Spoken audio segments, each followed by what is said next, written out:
আসসালামু আলাইকুম ভিউয়ার্স, আপনারা দেখানি লাগি আজকে আইসি আমি উপসরর রুজবি হোটেলের খান্দাত আছে হাট থাই অ্যান্ড চাইনিজ রেস্টুরেন্ট।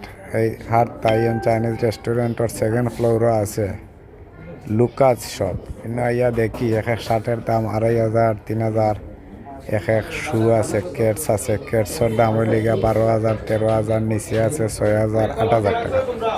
মানুষে কয় না শখের তুলা 80 টাকা। টাইটেলও দিছি খুব সস্তা, যাতে আপনারা আমার ভিডিওর দিকে দৃষ্টি আকর্ষণ করেন। তো এত দাম নিয়মিত আমি অবাক হয়ে গেছি, কিন্তু এগুলো তো কাপড় তারা সেল দেয় চলের, দেখা যায় অনেক দাম। বিশেষ করে এগুলো ইটালি এবং চায়নার নাইক আছে, এডিডাস আছে, বিভিন্ন ব্র্যান্ডর শপ আছে, ব্র্যান্ডর শু আছে, কেন কাপড়ও আছে, ভালো ভালো কালেকশন। আপনারা যারা চাইরা হাই রেটে ভালো কোয়ালিটি ওইখানে আইলে ইনশাল্লাহ আপনারা পাইবা। আসসালামু আলাইকুম।